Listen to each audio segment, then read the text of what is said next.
주경 대표는 테슬라가 팔았더라도 크게 걱정 안 해도 된다라는 겁니다. 진짜 걱정 안 해도 되는지 모르겠지만 아무튼 불안합니다. 그럼에도 불구하고 이 불안한 마음을 일거에 해소시켜주는 발언을 우리 비트코인이 오르니까 행복한데 불안해요. 촬영 시각은 10월 17일 낮 12시 40분경입니다. 요즘 여러분들 마음이 이렇지 않으세요? 저는 오르니까 좋은데 불안해 라는 느낌입니다. 자, 업토브 진짜 오나 봐요. 야, 업토브 안 온다, 안 온다 했는데 우리가 너무 서둘렀나 봅니다. 업토브라고 해서요, 10월 1일 땡 하면 시작하는 게 아니라 대충 보니까 10월 중순부터 왔다라고 해요. 과거에도 보니까. 실제로 봤더니, 10일을 넘어서면서부터는 완연한 오름세가 관찰이 됩니다. 와, 진짜 업토브 오나 봐요. 자금 흐름 봤습니다. 자금 흐름 너무 좋습니다. 월요일과 화요일 있었던 자금 흐름. 와, 어마어마합니다. 거의 10억 달러 가까이가 월요일과 화요일 시장에 유입이 됐습니다. 실제로 봤더니요, 14일 날 월요일에 ETF로 5.5억 달러가 유입이 됐습니다. 이게 6월 5일 이후 최대 규모다라고 하고 있고요. 그 개별 ETF로 봤을 때 GBTC, 그레이스케일이죠. 그레이스케일 쪽에서는 사실 ETF 자금이 빠져나가는 것으로 유명한데 14일 날 보니까 3,780만 달러가 순 유입됐습니다. 5월 3일 이후 최대고요. 비트와이즈의 경우에는 블랙락이나 피델리티처럼 전통 운용사가 아닌 크립토 전문 운용사 가운데서는 가장 두드러진 실력을 나타내는 곳이거든요. 이 비트와이즈 비트코인 ETF에 1억 달러가 들어왔습니다. 14일 날. 와, 이것도 역대 세 번째 규모로 많이 비트와이즈 ETF로는 자금이 들어온 거다라고 합니다. 그래서 지금까지 보니까 블락락은요, ETF를 통해서 비트코인을 야금야금 사 모아서 현재 250억 달러 상당의 비트코인을 보유하고 있습니다. 아까 말씀드렸죠? 월요일과 화요일 자금 흐름이 좋았다고요. ETF 스토어 CEO에 따르면요. 지난 이틀간 비트코인 ETF에 약 10억 달러가 유입이 됐는데 이것은 굉장히 인상적인 자금 유입이다라고 설명했습니다. 이렇게 ETF로 자금이 들어오면 당연히 가격이 오를 수밖에 없습니다. 사실 단기 가격은 수급으로 설명하는 게 가장 정확하거든요. 수요가 있으니까 가격이 오르겠죠. 그런데 제가 이런 시황 관련된 말씀을 드릴 때 시황이라고 하는 게 뉴스, 그러니까 날씨 예보가 아니라 날씨 중계잖아요. 그러니까 앞으로 시장이 어떻게 될 거다 예측하기보다는 그냥 중계하는 느낌입니다. 무슨 얘기냐? 가격이 오르면요. 시장에 있었던 어디 숨어 있었던가 싶은 호재들이 일제히 시장으로 쏟아져 나옵니다. 그리고 가격이 떨어지면 어디 있었던가 싶은 악재들이 쏟아져 나오고요. 그러니까 호재가 있어서 시장 가격이 반응하는 게 아니고요. 시장 가격이 나오니까 호재로 설명을 하는 것 같습니다. 시황은 사후적이다라는 설명을 드릴 수밖에 없는데 왜 그 예측은 거의 신의 영역이라는 말을 하잖아요. 지금도 그런 것 같습니다. 제가 설명을 드리지만 이게 호재가 쌓여서 가격이 반응했다기보다는 가격이 반응하니까 각종 있는 그 어떤 요소들을 호재로 설명하는 것 같습니다. 가격이 올라서인지 호재가 넘칩니다. 트럼프 당선이 코인에 유리하다라는 얘기가 나오면서 트럼프 당선 확률이 올라갑니다. 트럼프 당선 확률이 올라가니까 코인 가격이 오르는 건지 코인 가격이 오르니까 트럼프 당선 확률이 올라가는 걸 코인 상승의 이유로 꼽는 건지 모르겠습니다. 어쨌든 트럼프의 미국 대선 승리 확률과 비트코인 상관관계는 상당히 크다라고 합니다. 블록타워 캐피털 설립자의 경우에는 트럼프 승리가 암호화폐에 유리하다라고 얘기했어요. 다시 말해서 트럼프의 당선 확률이 올라갈수록 코인 시장에 훈풍이 부는 거죠. 이 모든 호재로 해석하는데 저는 이게 그 중국 경기 부양책이 아까 말씀드린 대로 처음에 막 이거 2조 달러다, 뭐 5조 달러다, 10조 달러다, 뭐 여러 가지 얘기가 나왔는데 정작 부양책을 발표했는데 우리가 이렇게 하겠다. 라는 계획은 발표했지만 그래서 얼만데 라고 해서 시장이 만족할 만한 숫자를 주진 않았어요. 그러다 보니까 중국 증시도 떨어졌고요. 그런데 이게 또 해석을 하는 게 실망스러운 중국 경기 부양책도 비트코인은 호재라는 거예요. 아니, 유동성이 풀려서 시장에 돈이 넘쳐나야지 비트코인이 좋은 거 아니야? 그런데 왜 실망스러운 경기 부양책이 비트코인 호재지? 라는 것에 대해서 어떻게 해석하느냐? 왜? 중국 부양책이 만약에 굉장히 시장이 환호할 만한 수준이었다라고 하면 코인으로 갈 돈이 중국 증시로 간다는 거죠. 이렇게 해석합니다. 어쨌든 상승으로 해석해요. 심지어 이렇게 똑같은 사안을 놓고도 야, 근데 말이야 중국 증시 부양책 이거 뭐 시장의 그 기대에는 좀 부족할 수 있어. 하지만 규모를 떠나서 일단 중국이 돈을 푸는 거 아니니? 그러면 오르는 거야. 왜? 유동성이 풀리니까. 쉽게 말해서 결론으로 말하자면 어쨌든 오른다는 겁니다. 이러나 저러나 호재라고 하는 거죠. 미결제 약정도 상승을 가리키고 있습니다. 미결제 약정 펀딩 비율이 상승하고 있는데요. 중단기 강세를 전망하고 CME BTC 미결제 약정의 경우엔 역대 최대라고 합니다. 이거는 가격 상승의 시그널이다라는 해석이 나오고 있죠. 게다가 과거의 상승 사이클의 패턴을 봤더니 지금 분위기 봐서는 앞으로 더 갈 것 같아. 직전에 두 번 사이클을 그대로 따르고 있거든요. 그렇다라고 하면 직전에 나왔던 상승이 이번에도 이루어질 거다라는 거죠. 게다가 역푸입니다. 역푸. 이건 어떻게 해석할 수 있냐요? 아직 개인이 안 들어왔다는 신호입니다. 이 개인들의 투자 열기를 반영하는 게 전 김치 프리미엄이라고 보거든요. 언제나 김치 프리미엄이 굉장히 높게 나타났을 때가 시장의 꼭지였던 적이 많아요. 1차, 2차 부장이 모두 그랬거든요. 그런데 지금 역푸예요. 가격이 이 정도 6만 6천, 7천 하고 있는데도 불구하고 역푸를 나타내고 있습니다. 이건 개인이 아직 안 들어왔다는 신호입니다. 다시 말해서 꼭지는 아니다라는 해석이 가능한 거죠. 심지어 아서헤이즈 경우에는 중동 갈등 격화도 비트코인의 호재다라고 합니다. 왜? 에너지 가격이 급등을 합니다. 중동 갈등이 격화해서 원유 생산 시설을 타격을 하게 되면 유가가 급등하겠죠. 그럼 에너지 가격이 급등하면 비트코인이 가치가 오를 거다라는 겁니다. 이걸 또 이제 비트 호재로 해석하네요. 아서헤이즈의 경우에는 중동 갈등 격화마저도 비트코인의 호재로 작용할 수 있다라고 해석합니다. 데이터도 좋습니다. 특히 고래가 매수 중에 있습니다. 단기 보유자는 차익을 실현하고 있지만 고래는 매집하고 있다는 건데요. 이게 주기영 대표가 올린 그래프인데요. 재밌습니다. 비트코인 가격이 오르는 와중에 이 단기 고래들이 이렇게 물량을 급격히 늘렸습니다. 현재로서는 단기 고래의 보유 물량이 1320억 달러, 우리나라 돈은 약 170조 원에 달하는 걸 단기 고래들이 매집하고 있습니다. 자, 똑같은 지표를 놓고서요. 미그놀레님, 크립토 퀀트 애널리스트인 미그놀레님 역시 이제 이 횡보했던 구간에 고래들이 매집에 나선 거고 지금 고래 매집이 끝난 상황이다. 그러니까 지금부터는 상승을 시작할 거다라고 합니다. 그러면서 미그놀레님은 사실 고래들의 온체인 데이터를 분석을 해서 향후 비트코인의 가격의 움직임을 예측하는 분이거든요. 그러다 보니까 이 긴 횡보 차트를 누가 만들고 있을까? 바로 횡보를 차트를 만들면서 고래들이 매집을 끝냈고 이제 매집을 끝냈으니 가격을 들어 올리는 일만 남았다라는 거죠. 기관도 사고, 기관 여기서 말하는 ETF입니다. 고래도 삽니다. 그러니까 비트코인은 강세가 될 수밖에 없습니다. 크립토 퀀트가 비트코인 강세장을 예견하는 보고서를 냈고요. 예측하는. 스테이블 코인 증가 역시 강세장 신호인데 저는 이건 굉장히 확실한 신호다라고 생각합니다. 스테이블 코인은 비트코인, 암호화폐 시장에 있어서 매수 대기 자금과 같은 거거든요. 스테이블 코인을 갖고 있다가 뭔가 기회를 봐서 비트코인을 사는 거죠. 매수 대기 자금이기 때문에 스테이블 코인 시가총액이 늘어난다라는 건 강세장 신호로 볼 수 있습니다. 스테이블 시총이 줄어든다라는 건 크립토 시장에서 돈을 빼서 다시 웹2 시장으로 간다는 거잖아요. 현금화해서. 그렇기 때문에 이거는 약세의 신호고요. 확실한 강세장 신호가 나타나고 있습니다. 게다가 지금 현재 가격 상승 흐름을 보자면요. 선물 시장이 주도하는 상승이라고 합니다.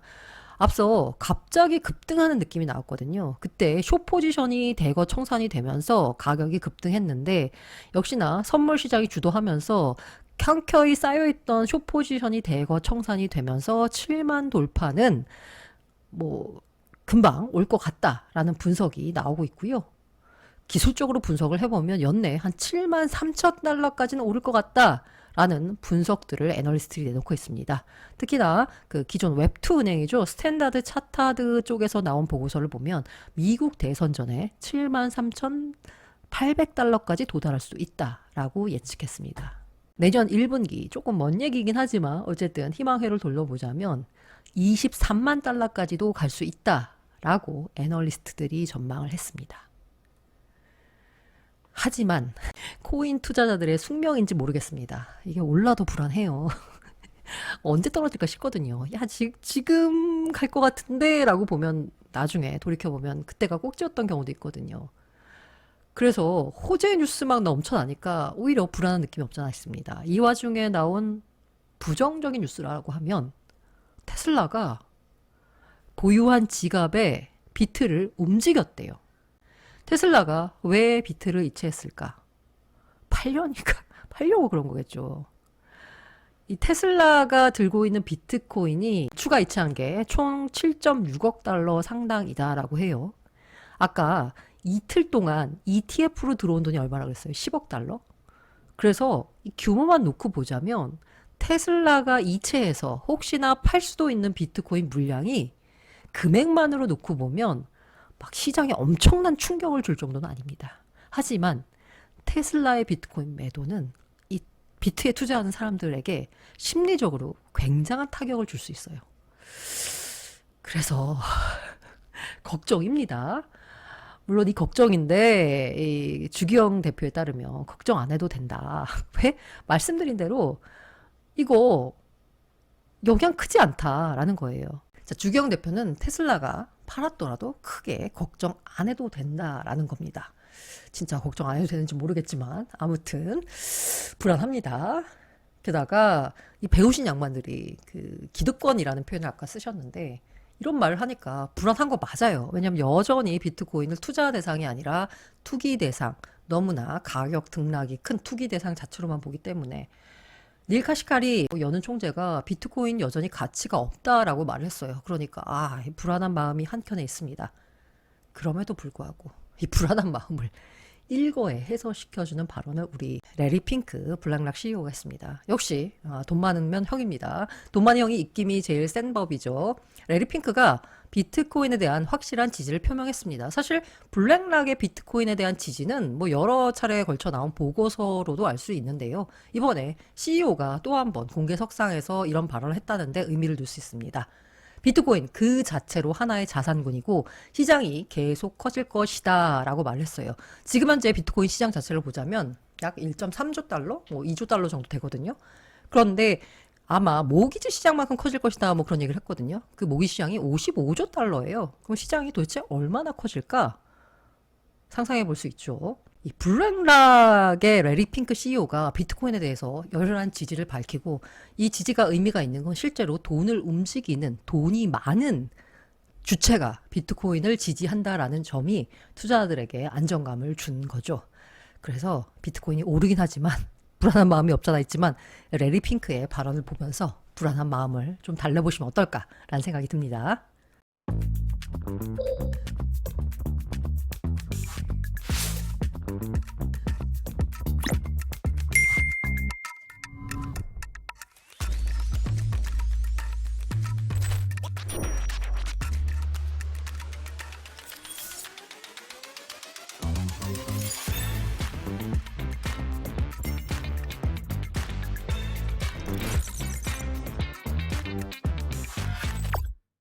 소서 수합과 함께하는 헤데라 뉴스를 가지고 왔습니다. 두바이 DIFC 법원이요, 헤데라 기반의 디지털 자산 위임장 및 공증 서비스를 출시했다라고 합니다. 그러니까 우리가 법원에 가가지고 여러 가지 공증을 받죠. 그 공증을 전자적으로 처리를 하는데 디지털의 경우에는 복제 위험이 있잖아요. 그걸 막기 위해서 블록체인 기술을 도입을 했고 그 기반되는 블록체인을 헤데라를 택했다라는 겁니다. 헤데라 기술을 사용해서 법원이 맞춤형 DLT, 분산 디지털, 디스트리뷰트 레저죠. 그 DLT 아키텍처를 구축했습니다. 다시 말해서 간단히 표현하자면 디지털 법원을 헤데라 위에 세운다라고 보시면 될 것 같습니다. 소서 수합과 함께하는 소서 뉴스입니다. 이번에 전해드릴 건 소서 수합 AMA 뉴스레터인데요. 여러 가지 질문과 답변들이 오갔는데 그 가운데 중요한 걸 세 가지를 꼽아봤습니다.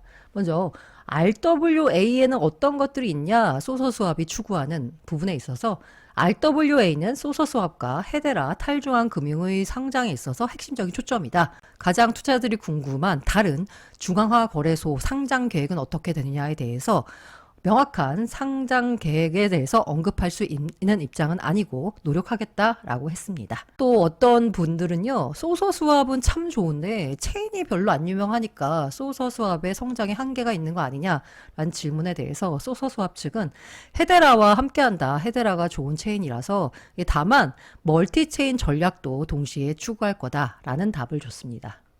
자, 그리고 이제 비트 향방에 미칠 거시 상황을 한번 점검해 볼 텐데요. 특히 뭐 금리를 보지 않을 수 없죠. 인하 방향은 확실한 것 같습니다. 아까 말씀드린 닐 카시카리 미니애폴리스 연방 총재 역시 완만한 추가 금리 인하가 적절하다라고 했어요.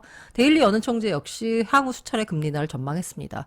다 금리 인하 쪽으로 돌아선 건 맞는데, 그러면 방향은 맞는데 속도죠. 지금 가격이 과연 금리 인하가 선반영돼 있는 게 아닌가라는 생각이 들고 있고요. 만약에 선반영돼 있다라고 하면 시장이 만족할 만한 수준의 금리 인하가 이루어지지 않으면 뭐 실망해서 가격이 떨어질 수도 있겠죠. 방향은 확실한데 속도에 대해서는 조금 더 고민해 보시고요. 향후 이들 인사들이 어떤 발언을 하는지에 대해서 눈여겨보시면 좋을 것 같습니다. 또 반가운 소식이 하나 또 들어왔습니다. 내년에 강세장은 확실한 것 같습니다. 사실 JP모건 하면 크립토 쪽에 별로 그렇게 좋은 소리 하는 기관은 아니죠. 그런데 이 JP모건 쪽에서 내년은 암호화폐 시장이 강세를 보일 거다라고 했어요. 제가 여기서 눈여겨보는 게 암호화폐 시장이 강세? 그럼 암호화폐라고 하면 사실 비트코인과 알트코인을 모두 포괄하는 말이잖아요. 이 정확히 JP모건이 알트코인을 겨냥해서 보고서를 낸 것 같진 않습니다. 그냥 크립토 시장 전체가 강세를 보일 거다라고 전망을 한 건데, 그러면서 또 눈에 들어왔던 기사가 비트코인 도미넌스가 3년 반 만에 최고를 기록했다라고 해요. 그런데 역사적으로 보니까 비트코인 도미넌스가 최고를 찍는다는 건 그 다음부터 떨어지면서 알트코인의 강세가 나오면서 본격적인 불장이 시작된다 라는 식으로 흘러왔었거든요. 비트코인 도미넌스가 최고를 찍었다는 건 불장 신호를 의미해 왔고, 도미 최고 찍고 그 다음 알트 시즌 오고 이렇게 한 거니까, 지금 도미넌스가 최고를 찍은 3년 반 만에 최고를 찍은 지금부터 이제 본격적인 크립토 시장 전체의 불장이 오는 거 아니냐라는 긍정적인 해석이 나올 수 있습니다. 그런데 이거는 과거죠. 과거에 있었던 패턴인데 달라진 건 지금은 비트코인 ETF가 나온 상황입니다. 외부에 있던 자금이 크립토 시장으로 들어와서 비트코인을 밀어 올렸거든요. 기존에는 그러니까 크립토 내에 있던 자금이 돌면서 뭔가 알트 강세도 나왔는데요. 이게 좀 달라진 덤이라서 이번에 어떻게 날지 모르겠습니다. 그래서 이제 알트 얘기를 보자면요. 이 알트 대장은 이더리움이죠. 이더리움은 얘기는 좀 이따 보고요. 이 알트의 대장이 이더리움인데 이걸 잡는 이더리움 킬러가 바로 솔라나라고 하는데, 실제로 그런 별칭에 걸맞게 최근 들어서 온체인 데이터가 굉장히 활발히 일어나고 있습니다.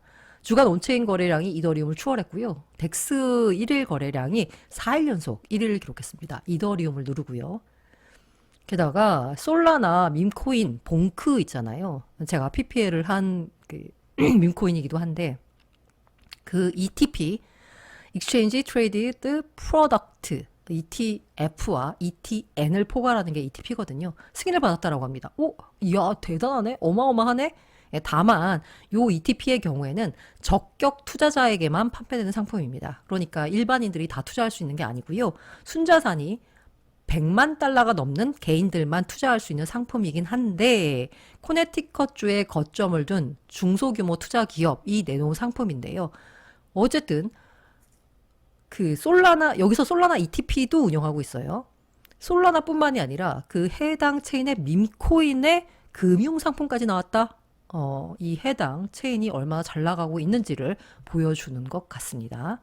리또속이라는 말이 돌 정도로 애증의 리플입니다. 근데 리플이 최근 들어서 공을 들이고 있는 게 바로 자체 스테이블 코인의 발행입니다. 자체 스테이블 코인을 발행한다라고 해가지고 사실 XRP 가격이 조금 반응하기도 했거든요. 그리고 요즘 나온 뉴스를 보면 리플이라는 회사가 가장 신경 쓰고 있는 게 바로 자체 스테이블 코인의 성공적인 안착일 텐데, 잘 모르겠어요. 그래서 이제 리플이 스테이블 코인 RLUSD 거래소 파트너를 선정했는데 업홀드, 비트 스탬프 등이 있다라고 하고 있고요. 그다음에 위기 지역 지원에 100만 달러 투자 약속하겠다. 자신들의 스테이블 코인의 성공적인 안착을 위해서 여러 가지 뭔가 프로모션 활동을 하고 있어요. 제가 궁금한 건, 이렇게 열심히 하고 있는데 이게 스테이블 코인의 발행이 리플이라는 회사엔 좋을지 모르겠는데 XRP 가격엔 어떤 영향을 미칠지 모르겠습니다. 일단 런칭한다는 소식에는 XRP 가격이 상승했는데 장기적으로 봤을 때 저는 이게 XRP에 과연 좋은 소식일까? 약간 고개를 갸웃할 수밖에 없거든요. 뭐 ETF 출시는 사실 XRP 가격에는 당연히 호재겠죠. ETF 출시를 위해서 한 발 한 발 나아가고 있습니다. CME 임원이요, XRP 현물 ETF 구축을 위한 데이터를 이미 확보했다라고 했습니다. 그러니까 승인만 받으면 바로 출시할 수 있다는 얘기죠. 그리고 비트와이즈 같은 경우에 XRP 현물 ETF 증권 신고서를 업데이트했습니다. 자, 업데이트란 말 어디서 많이 들어보지 않으셨나요? 이더리움과 비트코인 ETF가 나올 때 이 굉장히 여러 차례 업데이트가 이루어졌거든요. 이 얘기는 뭐예요? 나올 수 있는 가능성이 점점 좀 올라간다, 라고 보시면 됩니다. 뭐 뭔가 고초라고 하니까, 그리고 뭔가 약간 이게 바늘 찔러도 피 한 방울 안 나올 것 같아 그러면 아예 시도를 안 할 텐데 뭔가 될 것 같으니까 계속 수정 보완 작업을 하는 거잖아요. 그러니까 ETF 출시를 위해서 한 발 한 발 나아가곤 있는데, 다만 제가 우려하는 건 아직 재판이 진행 중이죠. SEC와 리플랩스 간의 재판이 진행 중이기 때문에 재판이 끝나지 않은 상황에서 과연 XRP ETF 출시가 가능할지는 의문입니다. 이 때문에 뭔가 뭐 정권이 바뀌든 어떤 식으로든 해서 그 SEC 위원장이 바뀌면서 이 리플과의 뭔가 이 갈등 관계가 좀 해소가 돼야지 재판이 아예 끝나든지 아니면 뭐 중단하든지 아니면 갈등 관계가 해소가 되든지 어떤 식의 변화가 있어야지 ETF는 실제 출시되지 않을까라는 생각이 듭니다. 이거 뭐 제 생각이고요. 어쨌든 현재 나타나고 있는 변화는 이렇게 되고 있습니다. 그리고 수위 얘긴데요. 와, 씨, 무소의 뿔처럼 가네요. 이 무소의 뿔처럼 가라. 이거 옛날에 유행했던 소설 이름인데 최근 한 달입니다. 이 정도면 그냥 상승세다라고 봐도 되겠죠. 최근 들어서 좀 하락하긴 했지만. 그런데 최근에 내부자 매도 의혹이 있었어요. 야, 이거 이 락업이 지금 현재 풀린 게 한 28%밖에 안 되거든요. 그런데 수의재단 내부자로 추정되는 익명 주소가 이번 상승 기간 중 4억 달러 상당의 수의를 매도했다라는 겁니다. 재단 같은 경우에 팔면 안 되는데 팔았다라는 거예요. 가격이 오를수록 매도량을 늘리고 있다라고 합니다. 아니 이것들이 재단 내부적으로 인위적으로 가격을 올려놓고 자기들 물량 파는 거 아니야 라고 의심할 수밖에 없죠. 그럼에도 불구하고 오릅니다. 얼마 전에 최고가 경신했고요. 지금은 약간 좀 떨어진 상태긴 한데 어쨌든 2달러 이상에서 거래가 되고 있습니다. 물론 수의 측에서는 아니다, 의혹을 부인했죠. 우리는 규정에 따라서 코인을 배분하고 이 4억 달러는 수의 재단의 내부자가 아니고 인프라 파트너야. 재단은 모든 토큰 락업에 대해 지속적으로 모니터링하고 있으며 이 파트너는 규정을 준수하고 있다라고 응답을 했습니다. 어쨌든 수의 같은 경우에 제가 FDV, 그리고 Fully Diluted Value라고 해서요, 완전 희석 가치 관련된 말씀을 드렸죠. 초반에는 물량을 조금만 풀어서 시가총액이 작은 것처럼 보이게 만들지만 결과적으로 계속 시장에 물량이 풀립니다. 그러다 보니 일반인들이 비싸게 주고 산 일반인들이 돈을 벌 수 있는 기회는 거의 없는 식의 토큰 이코노미가 지금 현재 설계가 되고 있는데, 수의 경우에도 그 대표적인 코인 중에 하나라고 볼 수 있죠. 이 토큰 언락되는 걸 한번 그 현재 상황을 봤더니요. 지금 현재 언락, 그러니까 토큰 락업이 풀린 게 28%예요. 앞으로 풀린 게 72% 더 남았다는 겁니다. 게다가 매달 첫째 일에 물량이 풀립니다. 2.32%. 그러니까 유통량의 2.32%의 물량이 신규로 풀립니다. 다음번 물량은 11월 1일 날 2.32% 유통량의 물량이 풀립니다. 참고하셔서 혹시라도 투자하시는 분들은 유의하셔야 될 것 같고요. 제가 여러 가지 비트코인과 알트코인 말씀드렸지만 늘 그렇듯 모든 투자 판단과 그에 따른 투자 결과는 투자자 본인의 책임입니다.